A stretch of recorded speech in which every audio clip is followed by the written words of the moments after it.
প্রিয় ভিউয়ার্স, আসসালামু আলাইকুম।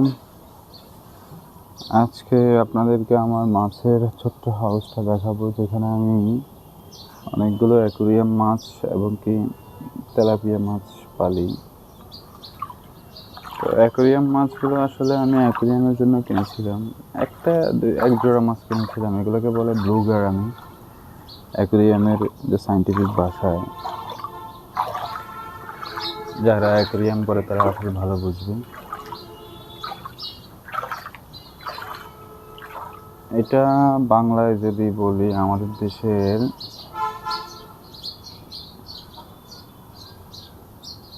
বাংলায় মাছগুলো পাওয়া যায়, তবে কালারটা অন্যরকম। এগুলো একদম নীল কালার। এগুলোর কালার ভ্যারাইটি আরও লাল হয়, কমলা কালার, সাদা। আমার কাছে এই কালারটা ভালো লাগছে। আমি খুব ছোটো থাকতে এক জোড়া মাছ এনেছিলাম। মার্শাল্লাহ, আজকে দেখেন আমার এখানে এই মাছটা অনেকগুলো। আর এই তেলাপিয়া মাছগুলো একদিন গ্রামের ক্ষেতের মধ্যে যখন পানি শুকায় যায়, শীতকাল আসছে, তখন যে ছোটো ছোটো দেশি মাছগুলো পাওয়া যায় সেখান থেকে সংগ্রহ করা অনেকগুলো তেলাপিয়া মাছের পোনা সংগ্রহ করেছিলাম। মাছগুলো আসলে আমি তেমন একটা খাবার দিই না বললেই চলে। এরা এখানে থাকে, শ্যাওলা টেওলা খায়, এই ঘাসের মধ্যে থাকে। আদার দিলে দেখতে পাইতেন ওরা খুব সুন্দর খাওয়ার জন্য কাছে আসে। যদিও দেখতে পাচ্ছেন ওদের কর্মযোগ্য।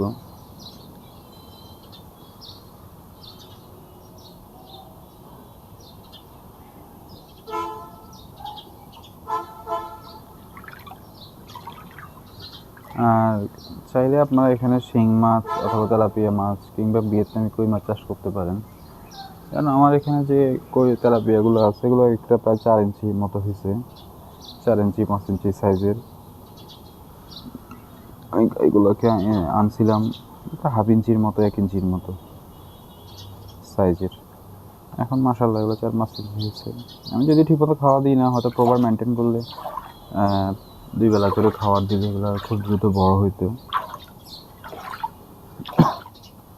আসলে এখানে তেমন একটা সময় দেওয়া লাগে না আমার, এরা নিজে নিজে। আর এগুলো হচ্ছে বৃষ্টির পানি, সারা বছর যে পানি হয়, এই পানি আমি বাইরে থেকে কোনো পানিও দিই না।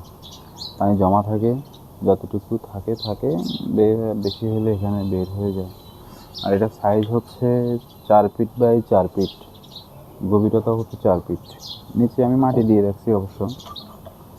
চিন্তা ছিল এখানে শাপলা করার, কিন্তু সময় না হওয়াতে কখনো ঠিকমতো করা হয় নাই। কয়েকবার ট্রাই করছিলাম, কিন্তু গাছগুলো কেমন জানি হয়ে ওঠে না এখানে। আর মাছও গাছগুলো শিকড় খেয়ে ফেলে, ঠিকমতো গ্রো পায় না বলে। একটু পচে উঠলে মাছগুলো খেয়ে ফেলে, তখন আর গাছ হইতে চায় না। তো অ্যাকুরিয়াম করার আগেই যদি আসলে গাছ রোপণ করে ফেলা যায়, গাছটা একটু শক্ত হয়ে যায়, তখন মাছ ছাড়লে তেমন একটা সমস্যা হয় না, আমি যতটুকু দেখছি। আপনারা দেখতে পাচ্ছেন মাছগুলো খুব প্রাণবন্ত, ওরা খুব প্লে মুডে আছে এখন। যদিও তেমন একটা খাদ্য নেই এখানে, খাদ্য দিলে আপনারা দেখবেন ওদের কীরকম প্লে মুডে থাকে ওরা। এখন কিছু দেখেন ওরা কি করে।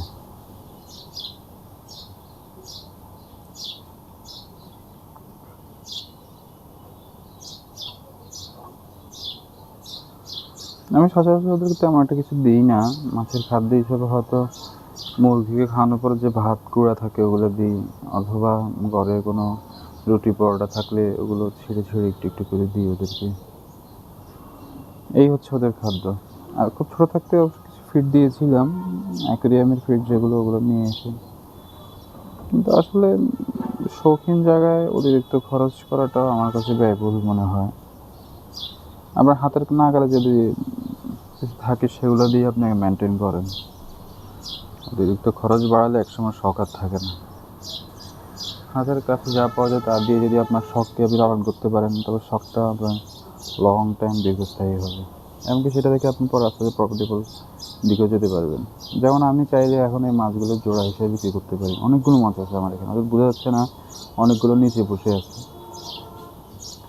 আর মাছগুলো মাশাআল্লাহ খুব কালারফুল এবং সাইজেও খুব বড়সড়।